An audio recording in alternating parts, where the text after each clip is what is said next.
Hey guys, this week's video is dedicated to all our brothers and sisters in the land of Israel. Rochester is really excited. Monday, God willing, we're going to have totality, right? Or the big eclipse, our Super Bowl. God willing, we'll have decent weather so we can enjoy it. You never know in Rochester. But by divine providence, it's very much connected with this week's Parsha, the eclipse. So while you're enjoying the eclipse, here's something to think about. This Shabbos has a special name, Shabbat Hachodesh. And we read a special portion from the Torah called Parshas Hachodesh. Why? What is it? Well, as we know, most of the mitzvot that the Jewish people received was at Mount Sinai, but there were some that we received even before Sinai. In fact, the very first mitzvah, the Jewish people were still in Egypt, and that was the mitzvah of Hachodesh that we read on Shabbos. It was the mitzvah to establish a calendar based on the lunar cycle, a Jewish calendar based on the moon. Let's say, why was this so important? Why was this the first mitzvah? Why did this couldn't wait till after the Jewish people were redeemed? They had to still be in Egypt to get this mitzvah? What was so important? What was so urgent about this mitzvah?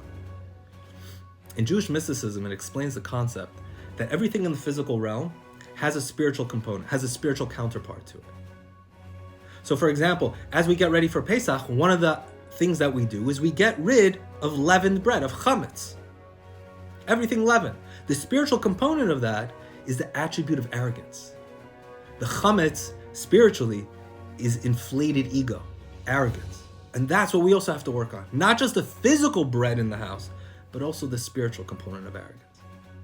Same thing, God intervened for the Jewish people, and on Pesach schlepped them out of Egypt. It wasn't just a physical emancipation, it was a spiritual one as well.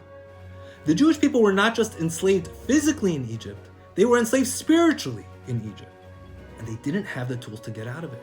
They were in a really rough spot spiritually.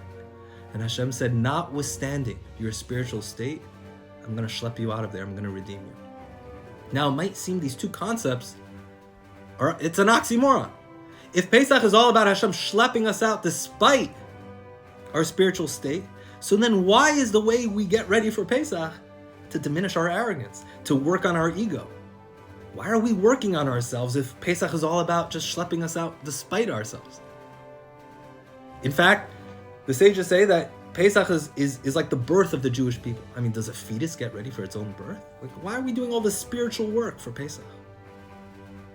It would seem that in order for the Jewish people to be reborn, there was one precondition, and that was to make a break from everything that preceded it, everything that they had in Egypt. The pride, the ego of all the accomplishments that we have till now, if we want to get to the next level, if we want God to help us grow and redeem us from whatever it is that holds us back, we need to make a break. We need to let go of the pride, of the sense of accomplishments that we've had till now. It's time to move on to bigger. For the Jewish people to be reborn, they had to make a break from Egypt. And that's what Hashem was telling them with the mitzvah of Hachodesh. To establish a calendar based on the moon. Everybody wants to be reborn like the moon. It starts out tiny, gets bigger and bigger and bigger. But when do we see the new moon? Only after you don't see it at all. The first night on Rosh Chodesh, we don't see the moon. It's only the next night. You see a sliver and it gets bigger and bigger. In order to be reborn, it's only after we have a full break from the past. Hashem wants to redeem us. Pesach is coming. Let's not let our pride stand in the way. Shabbat Shalom.